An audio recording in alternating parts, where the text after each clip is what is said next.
நீங்கள் பார்த்து கொண்டிருப்பது உங்கள் ஜாஷ்வா டிவி. சகல ஜனங்களுக்கும் நற்செய்தி.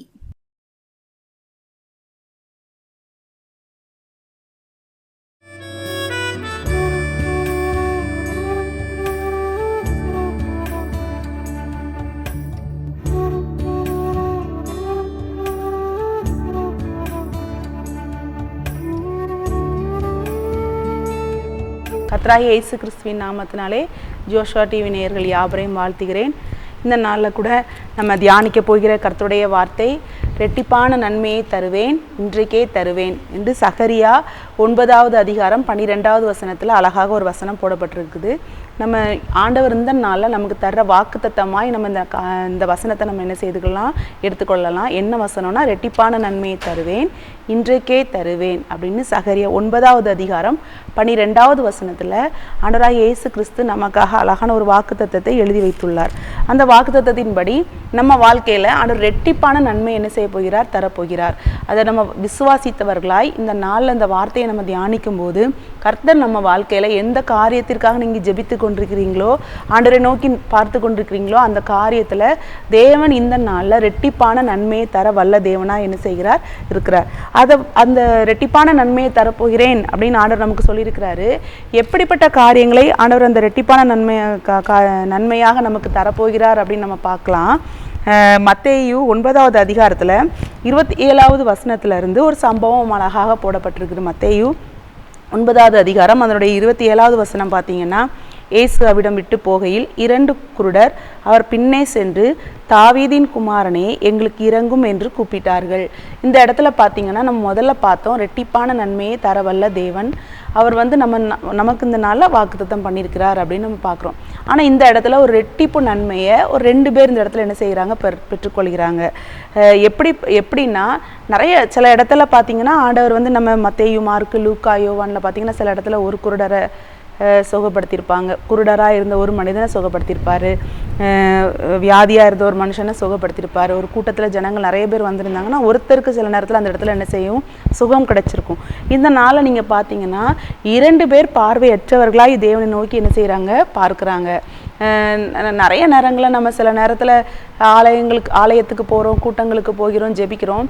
சில பேருக்கு டக்குன்னு ஒரு அற்புதங்கள் நடக்கும், சில பேருக்கு கொஞ்ச நாள் கழிச்சு அற்புதம் நடக்கும். ஆனால் இந்த இடத்துல நீங்கள் இப்போ பார்க்கும்போது 2 பார்வையற்றவர்களும் இந்த நாளில் என்ன செய்யப்படுறாங்க, சுகமாக்கப்படுறாங்க. அப்படி தான் நீங்கள் பார்த்தீங்கன்னா 10 குஷ்டரோகிகள் ஆண்டவரை தேடி வருவாங்க. 10 பேரையுமே ஆண்டவர் என்ன செய்வார், சுகமாக்கி விடுவார். ஆனால் நம்ம இந்த நாளில் 2 பேர் பெற்றுக்கொள்கிற நன்மை, 2 பேராக சேர்ந்து அவங்க பெற்றுக்கொள்கிற நன்மையை குறித்து நம்ம என்ன செய்ய போகிறோம், பார்க்க போகிறோம். அதான் வேதத்தில் அழகாக ஒரு வார்த்தை போடப்பட்டிருக்கும், என் நாமத்தினாலே எங்கே 2 பேர் 3 பேர் கூடியிருக்கிறார்களோ அங்கே அவர்கள் மத்தியிலே வருவேன்னு அழகாக ஆண்டவர் என்ன செய்யிருக்கிறார், வசனம் சொல்லியிருக்கிறாரு. அப்போ 2 பேர், நீங்கள் 2 பேர் சேர்ந்து ஜெபிக்கும் போது அந்த காரியத்தில் ஒரு பெரிய அற்புதத்தை ஆண்டவர் என்ன செய்வார், தருவார். அப்போ நீங்கள் 2 பேராக எப்படி ஜெபிக்கலாம்? நீங்கள் கணவனும் மனைவியும் ரட்சிக்கப்பட்டவர்களாக இருந்தால் உங்கள் வீட்டில் இருக்கிற காரியங்களுக்காக நீங்கள் 2 பேர் சேர்ந்து கையை பிடித்து டெய்லி ஒரு 5 நிமிஷம் நீங்கள் ப்ரேயர் பண்ணீங்கன்னா ஆண்டவர் அந்த காரியத்தில் அற்புதம் செய்ய வல்ல தேவனாக இருக்கிறார். ஒருவேளை என்னுடைய கணவர் ரட்சிக்கப்படலை அல்ல என்னுடைய மனைவி ரட்சிக்கப்படலை அப்படின்னு நினச்சிங்கன்னா, உங்களுடைய பிள்ளைகள் இருக்கலாம், ஆனால் உங்கள் ஃப்ரெண்ட்ஸ் இருக்கலாம், ஆனால் உங்கள் சகோதரர் சகோதரி யாராவது 2 பேர் இந்த நாட்களில், இந்த நாள் நமக்கு இந்த நாள்லேருந்து உபவாச நாட்கள் ஆரம்பிக்கிறது. நம்ம சாம்பல் புதன்கிழமையில நம்ம வந்திருக்கிறோம். இந்த நாட்கள்லேருந்து நீங்கள் ஒரு பொருத்தனையாக கூட ஆண்டவரே நாங்கள் 2 பேர் சேர்ந்து நாங்கள் என்ன செய்கிறோம், ஜெபிக்கிறோம், நீங்கள் இங்கே 2 பேருக்கும் அற்புதத்தை நீங்கள் என்ன செய்யுங்க அப்படின்னு நீங்கள் ஜெபிக்கும் போது தேவன் உங்கள் வாழ்க்கையில் அற்புதத்தை செய்ய வல்ல தேவனாக என்ன செய்கிறார், இருக்கிறார். அப்போ இந்த சம்பவத்தில் நீங்கள் இந்த மத்தேயு 9வது அதிகாரத்தில் நீங்கள் பார்த்தீங்கன்னா, இயேசு அவிடம் விட்டு போகையில் 2 குருடர் அவர் பின்னே சென்று, தாவீதின் குமாரனை எங்களுக்கு இறங்கும் என்று கூப்பிட்டார்கள். அவர் வீட்டிற்கு வந்த பின்பு அந்த குருடர் அவரிடத்தில் வந்தார்கள். இயேசு அவர்களை நோக்கி, இதை செய்ய எனக்கு வல்லமை உண்டு என்று விசுவாசிக்கிறீர்களா என்று கேட்டார். அதற்கு அவர்கள், ஆம் விசுவாசிக்கிறோம் ஆண்டவரே என்றார்கள். அப்போ பார்த்தீங்கன்னா இந்த இடத்துல அவங்க கூப்பிட்டுட்டே வராங்க. ஆனால் இயேசு கிறிஸ்து அவர் வீட்டுக்கு வருகிற வரைக்கும் அவங்க என்ன செஞ்சுட்டு இருக்காங்க, கூப்பிட்டு வந்துட்டு இருக்காங்க. இயேசு அவிடம் விட்டு போகையில் 2 பின்னே சென்று, ஆண்டவரை பின்னாடியே தொடர்ந்து என்ன செய்கிறாங்க, போகிறாங்க. சில இடத்துல நீங்கள் பார்த்தீங்கன்னா கூப்பிட்ட உடனே நின்று பார்த்து அவங்களுக்கு சுகம் கொடுத்துருப்பாரு. ஆனால் இவர் ஒரு இடத்துல இருந்து வீட்டுக்கு போகிறார். அங்கே போகிற வழியெல்லாம் ஆண்டவரை என்ன செஞ்சுருக்காங்க, கூப்பிட்டு இருந்திருக்காங்க. வீட்டிற்கு வந்த பின்பு அந்த குருடர் அவரிடத்தில் வந்தார்கள், தெளிவாக வசனம் போடப்பட்டிருக்கு. ஆனால் முதல்ல பார்த்தீங்கன்னா அவிடம் விட்டு போகையில், இயேசு போகும்போது கூப்பிட்டுட்டே போயிருக்காங்க. அவர் வீட்டுக்கு வந்ததுக்கு பின்கும் அவர்கிட்ட போய் என்ன செய்கிறாங்க, போய் கூப்பிடுறாங்க, ஆண்டவரே இதை இதை செய்ய எங்களுக்கு வல்லமை வீட்டிற்கு வந்த பின்பும் அந்த குருடர் அவரிடத்தில் வந்தார்கள். இயேசு அவர்களை நோக்கி, இதை செய்ய எனக்கு வல்லமை உண்டு என்று விசுவாசிக்கிறீர்களா என்று கேட்டார். அதற்கு அவர்கள், ஆம் விசுவாசிக்கிறோம் ஆண்டவரே என்றார்கள். அப்பொழுது அவர்களுடைய கண்களை அவர் தொட்டு, உங்கள் விசுவாசத்தின்படி உங்களுக்கு ஆக கடவுது என்று சொல்றார். அவங்கள்ட்ட ஆண்டவர் ஒரே ஒரு கேள்விதான் கேட்கிறாரு, நான் இதை செய்யறதுக்கு என்கிட்ட வல்லமை உண்டு, நீங்க விசுவாசிக்கிறீங்களா? அப்படிதான் ஆண்டவர் இந்த நாளை நம்மளை குறித்து கேட்கிறார். சில நேரத்துல நம்ம ஒரு காரியத்திற்காக ஜெபிக்கலாமா வேண்டாமா என்று என்ன செஞ்சுட்டு இருப்போம், யோசிப்போம், இதெல்லாம் நம்ம வாழ்க்கையில நடக்குமான்ட்டு. ஆனா ஆண்டவரால் செய்யக்கூடாத காரியம் ஒன்றுமே இல்லை. இப்படிப்பட்ட ஒரு வியாதி எனக்கு வந்துட்டு எனக்கு ஜீவன் கிடைக்குமா, எப்படி முடியும் அப்படிங்கலாம் நம்ம என்ன செஞ்சுட்டு இருக்கலாம், நினைச்சிட்டு இருக்கலாம். ஆனா அப்படிப்பட்ட காரியங்கள்ல இருந்து கூட ஆண்டவர் நமக்கு என்ன செய்வார், விடுதலை தர வல்ல தேவனாய் இருக்கிறார். இந்த இடத்துல பாத்தீங்கன்னா விசுவாசிக்கிறீர்களா என்று ஆண்டவர் என்ன செய்கிறார், கேட்கிறார். விசுவாசிக்கிறீர்களா என்று கேட்கும் போது அவங்க வந்து ஆமா நாங்க விசுவாசிக்கிறோம் ஆண்டவரே அப்படின்னு சொல்றாங்க. அப்பொழுது அவர்களுடைய கண்களை அவர் தொட்டு, உங்கள் விசுவாசத்தின்படி உங்களுக்கு ஆக கடவுது என்றார்.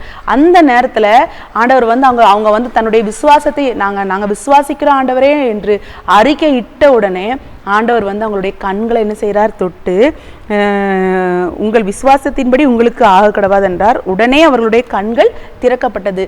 சில இடத்துல பார்த்தீங்கன்னா ஆண்டவர் வந்து ஒவ்வொருத்தரையும் சுகமாக்குற விதம் வேற மாதிரி இருக்கும். ஆனால் இந்த இடத்துல நீங்கள் பாருங்க, கண்களை அவங்க கை ஒன்றுமே இல்லை, நீங்கள் விசுவாசிக்கிறீங்களா, உங்கள் விசுவாசத்தின்படி ஆக கிடவுதுன்னு சொல்லி தொட்டு உடனே 2 பேருக்கும் என்ன செய்யுது, பார்வை கிடைக்குது. ஆனால் இதுக்கு முன்பாக அவங்களுடைய பொறுமைக்கு ஒரு சோதனை வந்தது.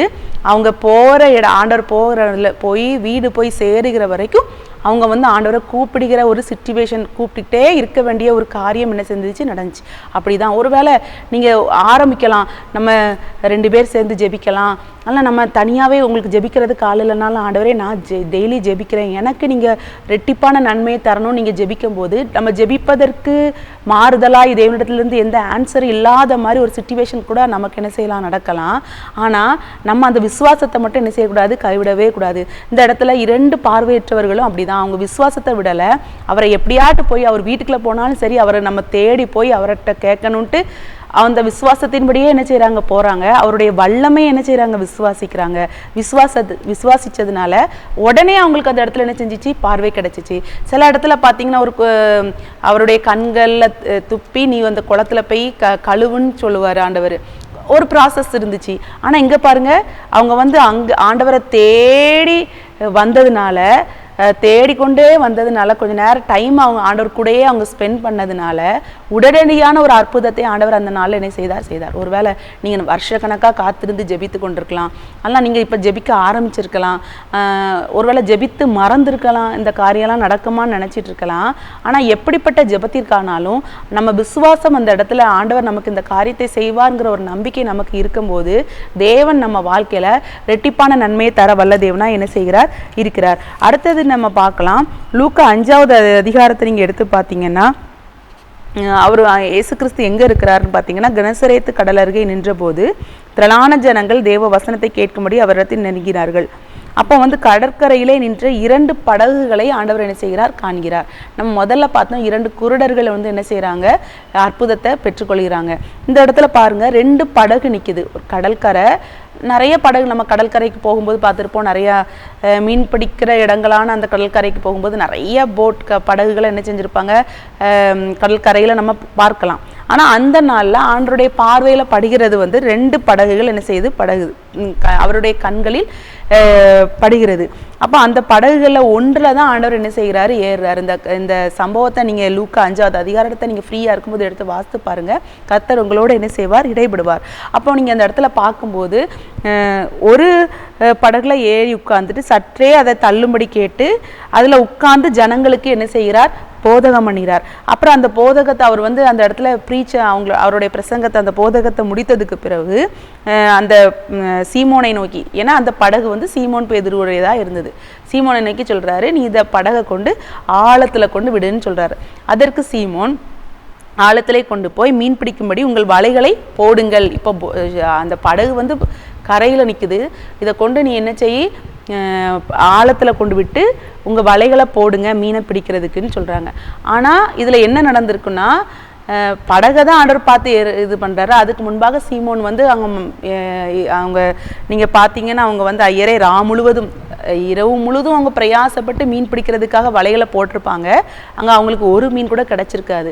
ஆனால் ஆண்டவருக்கு அது தெரிஞ்சுதான் அந்த இடத்துல வந்து என்ன செஞ்சுருக்கிறாரு, படகுல ஏறிக்கிறார். இவங்க வந்தோடனே யாருமே ஆண்டவரே எங்களுக்கு மீன் நாங்கள் நைட்டெல்லாம் கஷ்டப்பட்டு பிரயாசப்பட்டோம், எங்களுக்கு மீன் ஒன்று கூட கிடைக்கல, எனக்கு ஹெல்ப் பண்ணுங்கன்னு ஆண்டவர்கிட்ட ஒன்றுமே கேட்கல. அவர் வந்து போதகம் பண்ணுவதற்கும் அவருடைய ஊழியத்தை செய்வதற்கும் அந்த படகை அவங்க என்ன செஞ்சாங்க, யூஸ் பண்ணுறதுக்கு கொடுத்தாங்க. அவ்வளோதான் அவங்க பண்ண ஒரு சின்ன ஹெல்ப்பு.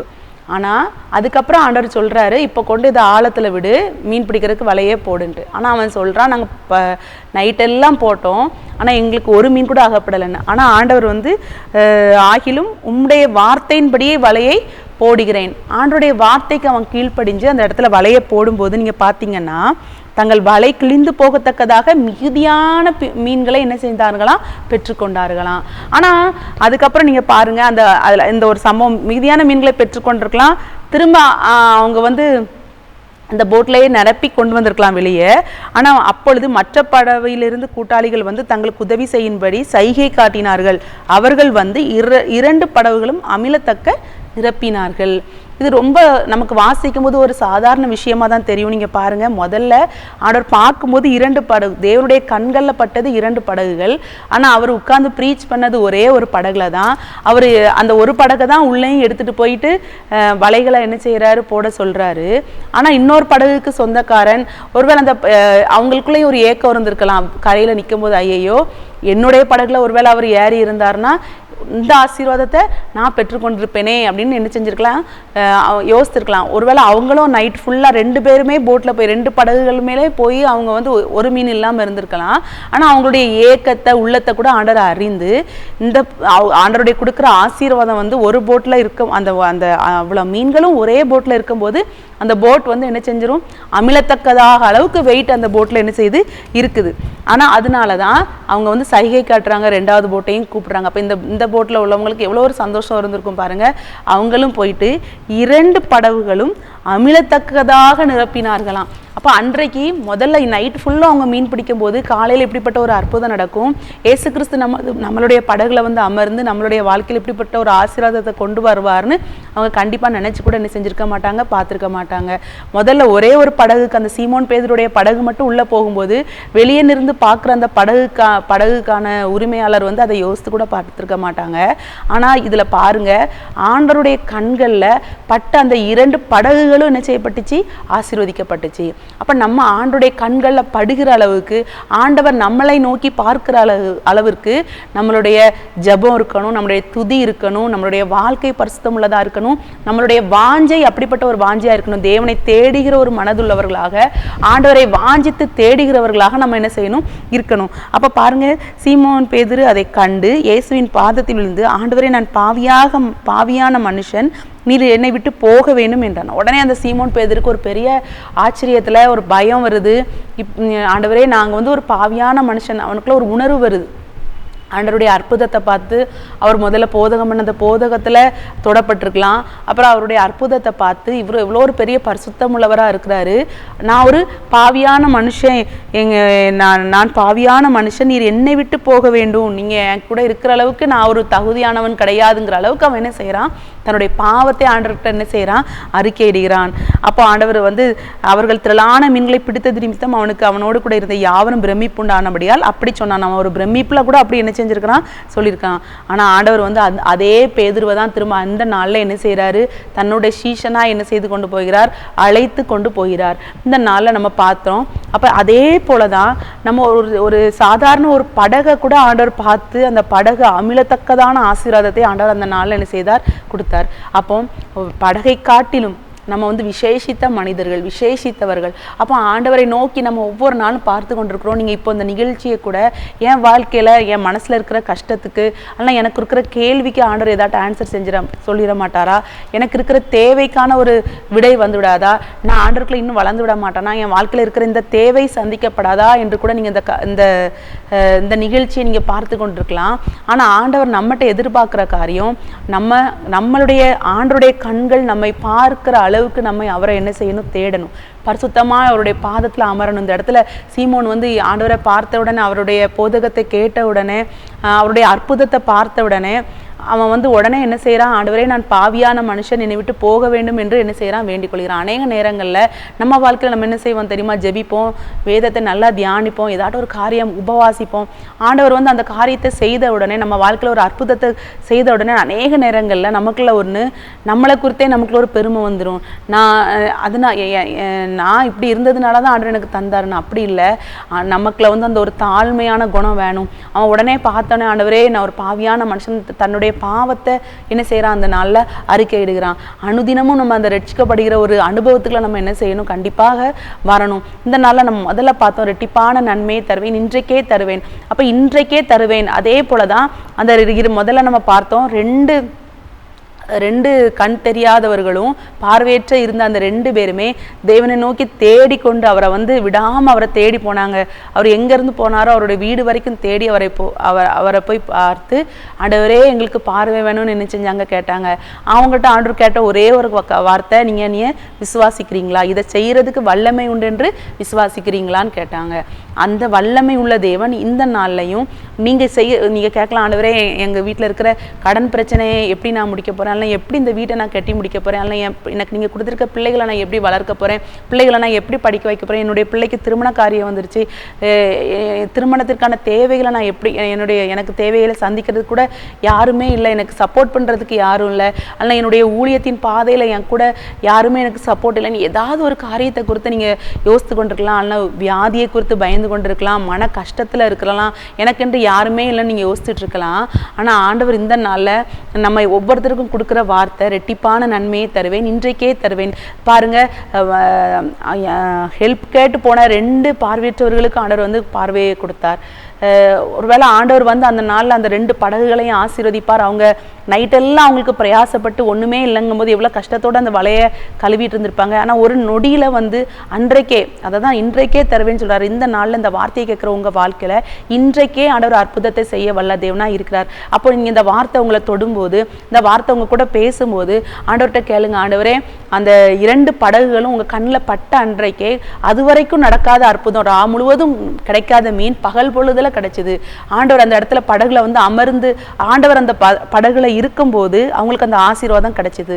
ஒருவேளை நம்மளை சுற்றிலாம் அந்த ஆசீர்வாதம் இருக்கலாம், ஆனா ஆண்டவர் நம்ம கூட இல்லாததுனால அந்த ஆசீர்வாதத்தை நம்ம ருசிக்க முடியாத சிச்சுவேஷன்ல இருக்கலாம். கேளுங்க, ஆண்டவரே, ஒருவேளை எங்க குடும்பம் என்கிற படகுக்குள்ள நீங்க வந்து வாசம் பண்ணுங்க, என் வாழ்க்கை என்கிற படகுக்குள்ள நீங்க வாங்க, நீங்க எனக்குலாம் வாங்க, நான் உங்க ஊழியத்துக்கு நான் ஊழியம் செய்யறதுக்கு அர்ப்பணிக்கிறேன், ஆனால் உங்களுடைய ஊழியம் நடைபெறுவதற்கு, உங்க வார்த்தை என்கிட்ட இருந்து வெளிப்படுவதற்கு, அல்ல உங்களுக்கு எதை ஆண்டவர் சொல்றாரோ அந்த படகை பாருங்க, பேதுரு கொடுத்ததுனால அன்றைக்கு அந்த 2 படகுகளுக்கு ஒரு ஆசீர்வாதம் கிடைச்சிது.